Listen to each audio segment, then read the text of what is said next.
Terima kasih saya ucapkan kepada Yang Berbahagia Datuk Pengerusi Tetap Wanita UMNO Malaysia. Bismillahirrahmanirrahim. Assalamualaikum warahmatullahi wabarakatuh.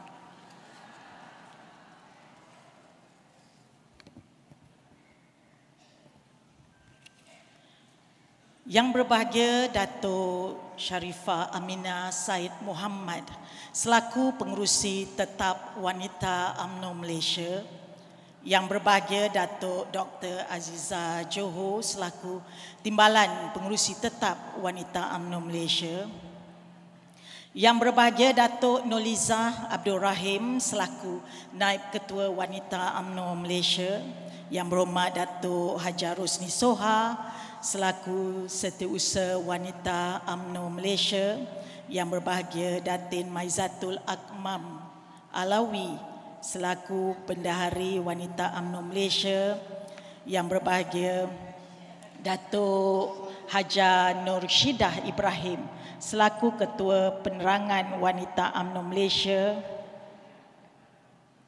Wakil Ahli Majlis Kerja Tertinggi UMNO Malaysia, Yang Berhormat Datuk Dr. Samsul Anwar Nasara, Yang Berhormat Datuk Seri Azalina Uthman Said, Yang Berhormat Datuk Seri Muhammad Syaka Syamsuddin, Barisan Kepimpinan Exco Wanita UMNO Malaysia, Ketua-Ketua Wanita Bahagian-Bahagian, Naib-Naib Ketua Wanita Bahagian-Bahagian, Barisan Kepimpinan Wanita Barisan Nasional.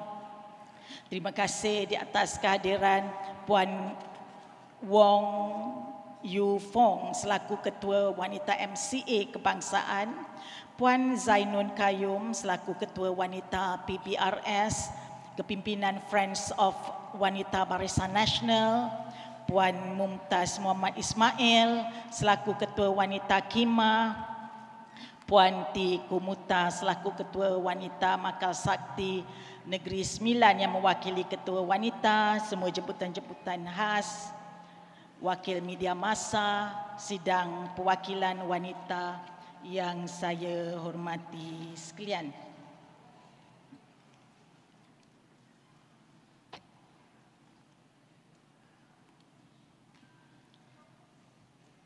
Alhamdulillah, pada pagi ini saya seperti tahun-tahun sebelum ini bagi pihak kepimpinan Wanita UMNO Malaysia, saya mengalu-alukan kehadiran semua perwakilan wanita daripada 191 bahagian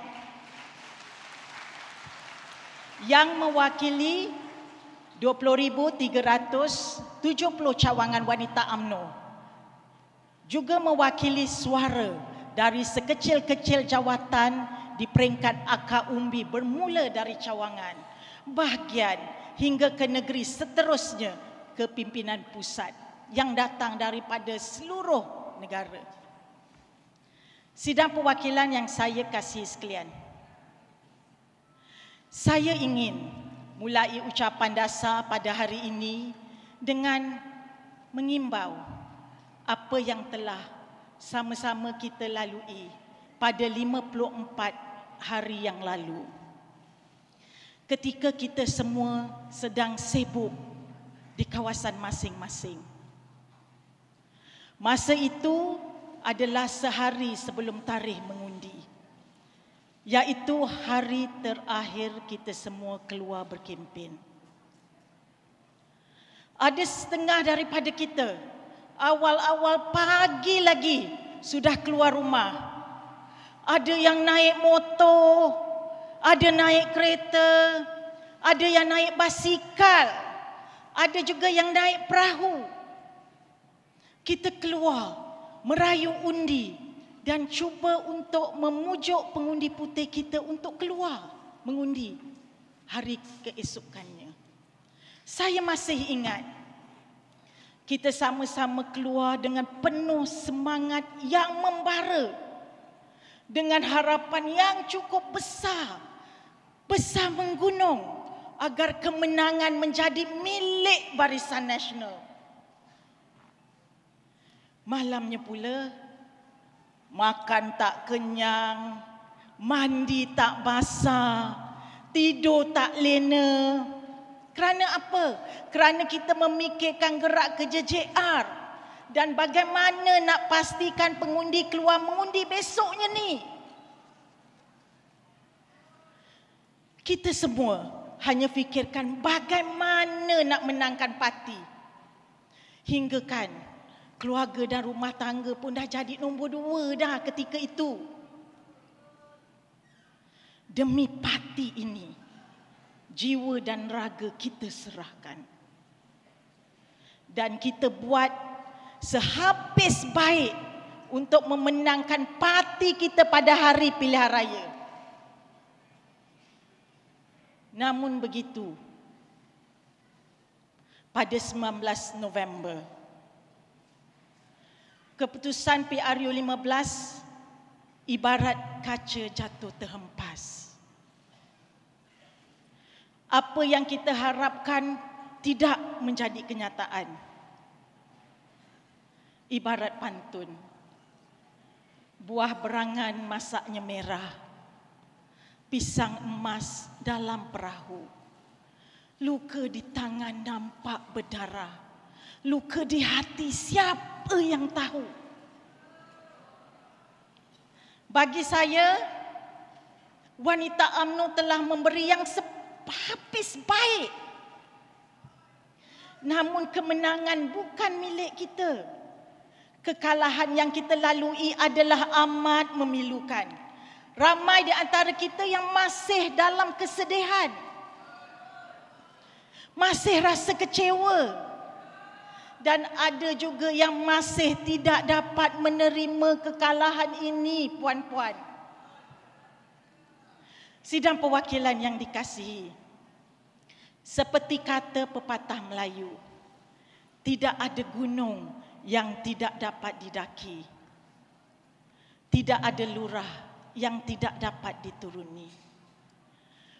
Walau masih sedih, walau masih kecewa, walau masih berduka, namun pada hari ini kita kuatkan semangat kita berkumpul di sini.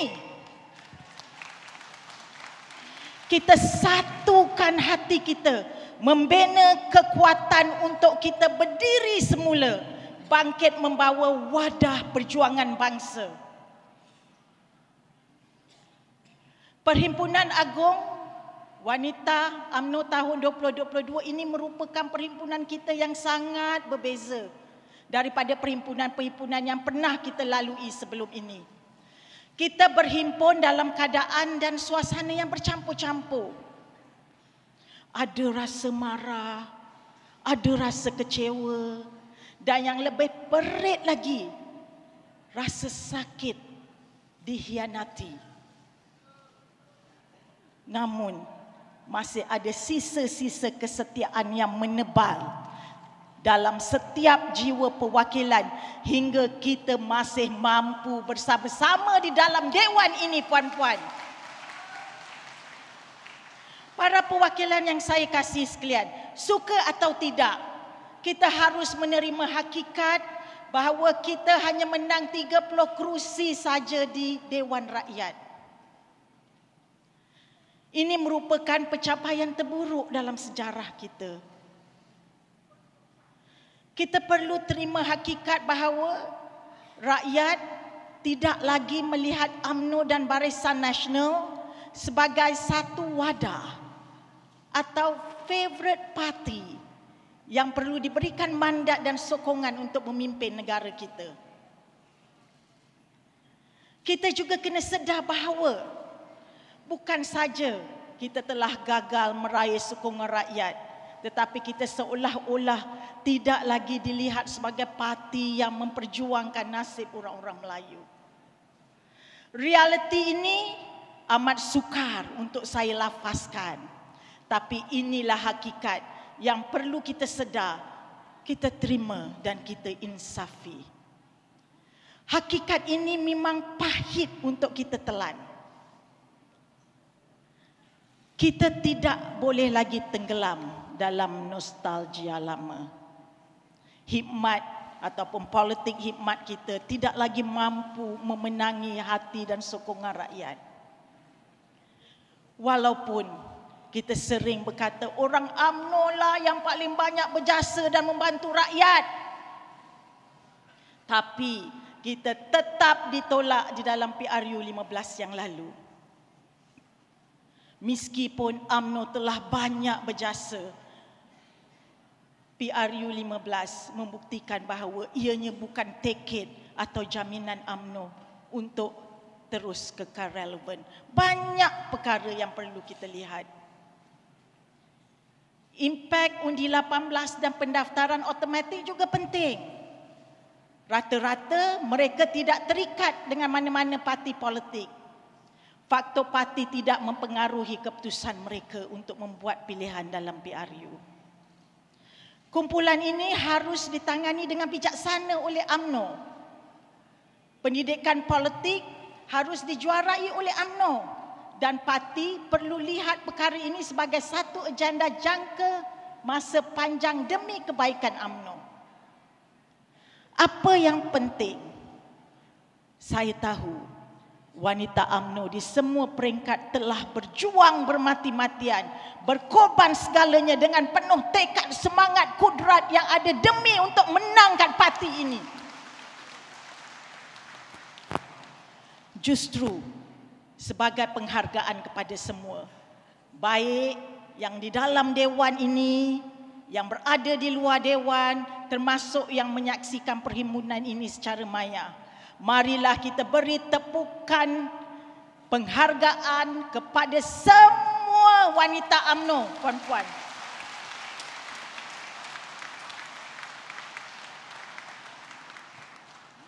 Rakan-rakan seperjuangan sekalian, dinamika politik negara selepas PRU 15 nampaknya tidak jauh berbeza dengan keadaan sebelum ini.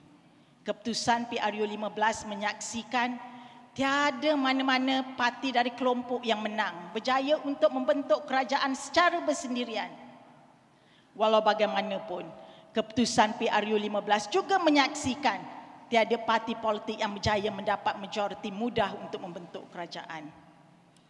Menjunjung titah Seri Paduka Baginda Yang di-Pertuan Agong demi mengukuhkan kestabilan politik negara, maka Barisan Nasional akur untuk terlibat sama dalam menubuhkan sebuah kerajaan di peringkat persekutuan yang disebut sebagai kerajaan perpaduan.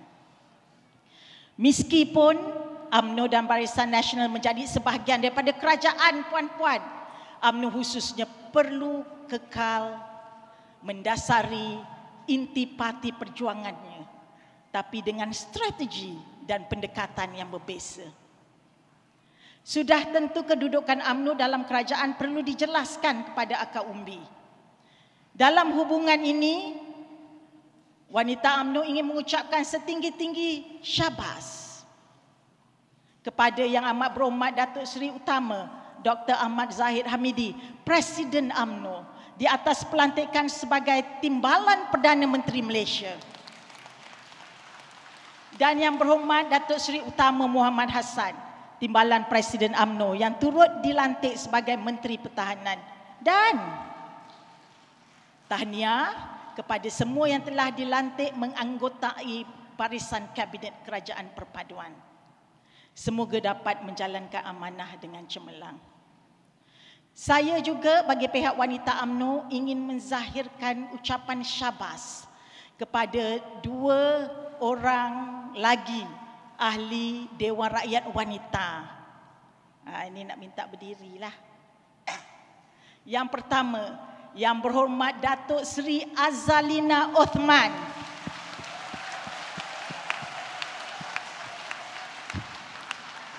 Menteri di Jabatan Perdana Menteri in charge of Undang-Undang dan Reformasi Institusi. Dan Yang Berhormat Datuk Siti Aminah Aching, Timbalan Menteri Peladangan dan Komuniti. Selain daripada itu, tahniah juga diucapkan kepada Ahli Dewan Undangan Negeri Wanita, Yang Berhormat Datuk Sabaria Saidan, Exco Kerajaan Negeri Pahang. Minta bangun. Yang berhormat Puan Salbia Muhammad, Exco Kerajaan Negeri Perak. Dan yang berhormat Salina Syamsuddin, Adun Behrang. Kepada YB-YB semua, teruskan semarak obor perjuangan untuk agama, bangsa dan negara. Ini adalah masa untuk kita bangkit bersama, insya-Allah. Sahabat perwakilan yang saya kasih sekalian, semalam Yang Amat Berhormat Presiden dan Yang Berhormat Timbalan Presiden telah menyentuh bahawa kekalahan kita adalah berpunca daripada faktor dalaman dan luaran. Dari luar, kita kalah akibat permainan persepsi yang amat-amat dahsyat. Didorong oleh sumber keruangan yang tidak dijangka seperti yang diviralkan. Wallahi itu kan. Dari dalam pula kita kalah akibat sebahagian daripada kita yang tidak pernah berhenti menembak kaki sendiri. Kekurangan ini menginsafkan kita bahawa wanita memerlukan tekad untuk melangkah ke hadapan. 5 pembaharuan penting mesti kita segera laksanakan. Yang pertama, pembersihan dalaman parti harus dilakukan secara total tanpa kompromi. Kedua, gerakan yang berstrategi harus diterapkan kepada wanita dengan memberi didikan dan kefahaman politik yang matang. Maka UMNO wajib untuk menyegerakan penubuhan Akademi Kepimpinan Wanita. Ketiga, penguasaan media sosial kita perlu lebih visible, efektif dan prominent melalui penubuhan unit media digital di setiap bahagian. Keempat, skuad sayang perlu dilihat lebih jelas sebagai ejen penghubung kepada masyarakat dengan mewujudkan agenda kesukarelawan. Dan yang kelima, peranan dan gerak kerja JR diperkemas seiring dengan perkembangan teknologi dan budaya setempat dan semasa. Selain daripada kelima-lima tadi, untuk kita come back stronger, kembali bangkit dan pulih, kita perlu revamp pendekatan, gerak kerja dan plan tindakan kita untuk memastikan keberkesanan serta kesesuaiannya dengan perubahan zaman. Para perwakilan yang saya kasih sekalian, perpaduan ialah kunci kemenangan. Islam mendidik umatnya agar sentiasa berpadu dan bersepadu. Kisah Perang Uhud boleh kita jadikan ibrah. Sebelum tercetusnya perang, Rasulullah telah memberikan arahan yang jelas supaya 50 orang pemanah tidak sesekali meninggalkan kawasan puncak Bukit Uhud. Kumpulan pemanah yang dipimpin Abdullah bin Jubair, iaitu senjata rahsia yang digarap Rasulullah dalam usaha menggempur kekuatan pasukan musuh. Senjata rahsia itu pada peringkat awalnya menunjukkan keberkesanan yang jitu.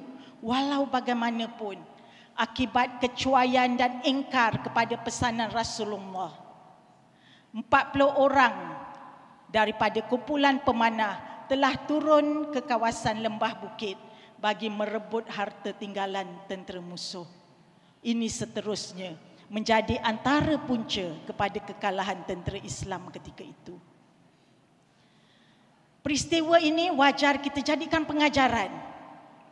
Seampuh mana pun strategi yang diatur, kepatuhan dan kesetiaan kepada ketua di saat kita berperang sangat penting.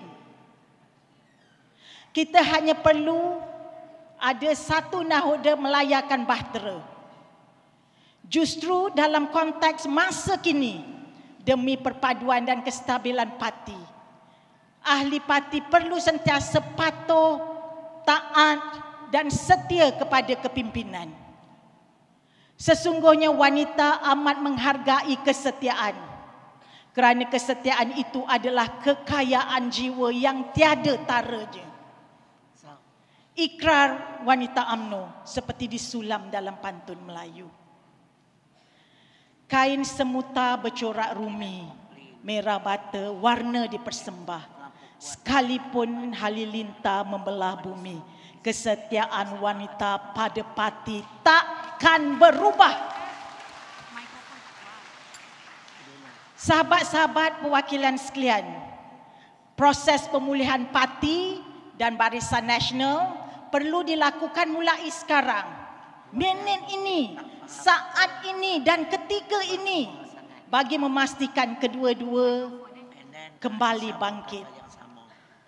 Keputusan PRU 15 wajar kita jadikan iktibar untuk menilai kelemahan, memperbaiki dan merancang strategi yang lebih berkesan.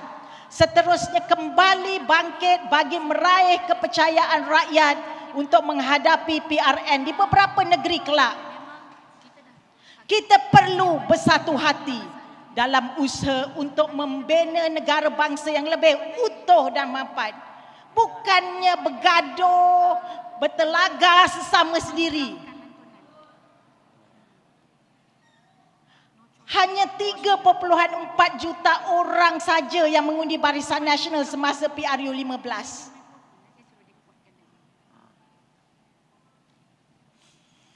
Oleh yang demikian, kita perlu perbanyakkan lagi pendekatan bagi menyantuni golongan pengundi muda kerana mereka akan menjadi lebih separuh daripada komposisi pengundi keseluruhan pada pilihan raya yang akan datang. Kita juga perlu mengambil langkah untuk memperbaiki imej parti supaya lebih diterima rakyat. Politik hikmat saja tidak lagi boleh menjamin kemenangan kepada calon yang bertanding. Kita faham, kita masih lagi penat. Lenguh kaki ini masih lagi terasa. Tapi pilihan raya di 6 negeri sudah semakin hampir dan dianya akan dilaksanakan dalam masa yang terdekat. Suka atau tidak, kita semua kena tetap bersedia untuk memastikan kemenangan parti kita.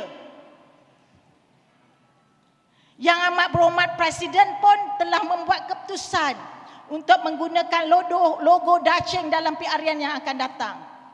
Segala pengiraan, strategi, telaan, ikhtiar yang kita rencanakan di dalam perhimpunan ini mungkin tak sempat untuk kita laksanakan sepenuhnya menjelang PRN nanti. Sama ada berlaku serentak di ke-6 negeri atau berasingan menjadi teka-teki. Sama ada dipanggil dalam berapa minggu atau sehingga bulan Mei masih lagi menjadi persoalan. Walau apapun, kita tidak boleh sesekali alpa atau menyerah kalah. Kesiapsiagaan kita perlu sentiasa di tahap yang tinggi. Kita harus bersatu hati menerima keputusan kepimpinan dalam merancang strategi kerjasama politik antara parti dan istiqamah dalam perjuangan.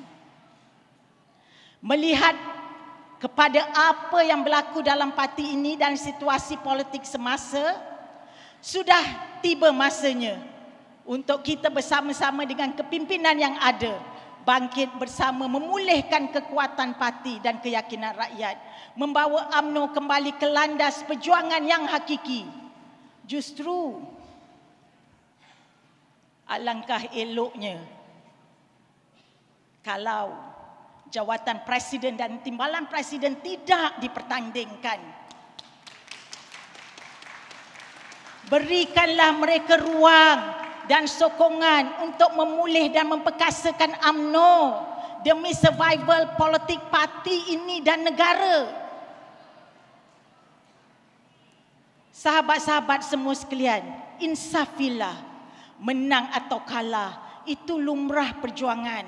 Adat orang berjuang, biarpun kita kalah, tapi jangan sesekali kita mengalah. Apatah lagi mudah menyerah. harta tergamak berpaling tadah. Bagai dititip oleh tokoh pejuang wanita Nusantara, Raden Ajeng Kartini. Jangan pernah menyerah jika kita masih ingin mencuba. Jangan biarkan penyesalan datang kerana kita selangkah lagi untuk menang. Dalam keadaan sekarang, bukan mudah untuk kita semua yang masih lagi merasa sedih, kecewa. Jangan. Itu fitrah. Kerana kita benar-benar sayangkan parti. Tiada siapa boleh halang. Namun kita perlu mengingati kembali iktikad asal mengapa kita berada di dalam parti ini. Saya percaya setiap seorang daripada kita semua ada iktikad yang tersendiri mengapa kita membawa obor perjuangan parti. Iktikad inilah yang membulatkan tekad kita semua untuk terus cekal mengibarkan bendera parti, untuk menyanyikan lagu UMNO Saban Minggu, untuk terus berhadapan dengan tomahan dan cacian tanpa rasa jemu, tanpa rasa jerih, tanpa rasa lelah. Wahai perwakilan semua, marilah kita sama-sama meneroka kembali jiwa dan hati kita dan mencari kembali iktikad ini dan menjelmakannya semula sebagai semangat yang segar dan baru. Kita perlu menguatkan pegangan kita pada iktikad ini. Kita perlu kuatkan kembali keyakinan bahawa iktikad inilah yang kita percaya sebagai nilai asas yang membentuk negara yang kita sayangi. Kekalahan ini amat perit, tetapi tidak cukup untuk melunturkan semangat perjuangan kita. Kekalahan ini amat mengecewakan, tapi tidak akan sesekali menghilangkan kepercayaan kita bahawa hanya UMNO dan Barisan Nasional adalah jalan terbaik untuk agama, bangsa dan negara. Kita tidak akan sesekali berputus asa dalam perjuangan. Kita tidak akan sesekali mengabaikan prinsip kita. Dan yang penting, kita tidak akan sesekali mengabaikan bendera kita. Sekian, wabillahi taufiq wal hidayah. Wassalamualaikum warahmatullahi wabarakatuh.